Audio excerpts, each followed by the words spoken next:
Trump administration sets quota to arrest 3,000 people a day in anti-immigration agenda. The Trump administration has set an aggressive new goal in its anti-immigration agenda, demanding that federal agents arrest 3,000 people a day, or more than 1 million in a year. The new target triples arrest figures from earlier this year, was delivered to immigration and customs enforcement leaders by Stephen Miller. The White House Deputy Chief of Staff and Kristi Noem, Department of Homeland Security, in a strained meeting last week. The intense meeting, first reported by Axios and confirmed by The Guardian, involved ICE officials from enforcement and removal operations and Homeland Security investigations. Both separate offices with DHS, ERO, is in charge of immigration enforcement, including arrest, detention, and deportation, while HSI typically focus on investigation transnational crime, such as drug trafficking, human smuggling, and the spread of online child abuse. The 21 May meeting in Washington, D.C. is the latest example of the increased pressure being placed on officials nationwide to increase the number of arrests of immigrants as the administration doubles down on its anti-immigration agenda. Now, they showed a little piece of it in Tennessee, right? Where they were, and I have video too. I could probably put it up there where there was a road. I think it was in Texas.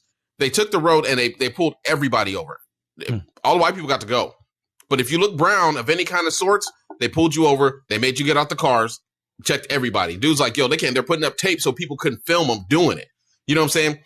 I said this before on the show when I talked about it, bro. It's embarrassing because he said he's going to get rid of 20 million migrants, right? And right now, all they're doing is catching people at work and going to the court hearings. The people that are trying to do it legally. Mm-hmm. So now he has to ramp it up because somebody's going to question him about it. So 3,000 a month or a day, they're pulling everyone black, brown over constantly. I tell my kids all the time, stay with your IDs on you. Because you just never know. Now they're trying to get law enforcement in there, local law enforcement. Local law enforcement is like, you're going to make our communities less safer because we're going to be on the side doing things. It just doesn't make sense. 3,000 people a day. I mean, don't get me wrong. I mean, and that adds up. That's 90,000 people a month. That's over, when you start getting there, that's over 1 million people in 1 year. That's pretty much what kind of numbers he's been talking about anyways.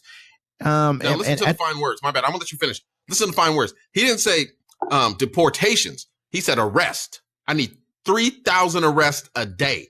It don't matter if you're legal or not legal. I need these people arrested. Period. Yeah, I mean, he's not even there. So that just said that's a broad stroke right there. That's pretty much leaving everybody who he could perceive to be. I mean, there's some cases that we've seen here where they'll have people who are European of European descent who are detained as well. But the broad majority, I would say probably 98% of the people who are being detained are people of color. And that's something that we should be very, very cautious of in this country because we understand where those things already go.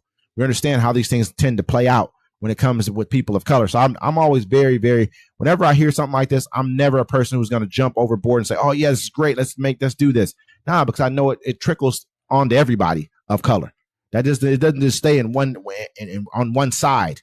So we'll definitely be hearing about some people who you thought were Haitian or of African descent, or, or just even Latin Americans. There's a lot of Latin American people who are darker skinned, who, just like us, melanated, heavily melanated. So, we all know how this will play out. We all know what's going to happen. Let's just see how they carry it out. Will they be running inside people's homes? Is that what's going to come next? We're setting up roadblocks. So you got to sit there, show your ID. And they don't care if, obviously, IDs don't work.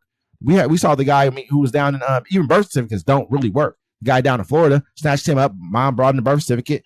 That wasn't good enough for the ICE, even though the judge said, hey, let him go. That wasn't good enough. Hey, we're going to hold you for a little while longer because they have the authority to do so. These are the kind of laws, this is the kind of authority he's looking for. We're dealing with a dictator at this point in time. And if we don't do something about this, man, we won't have another. Like he always says, you won't have a country anymore. Yeah, we won't. It's over. And with that, folks, this is Uncommon Courtesy. Until next time.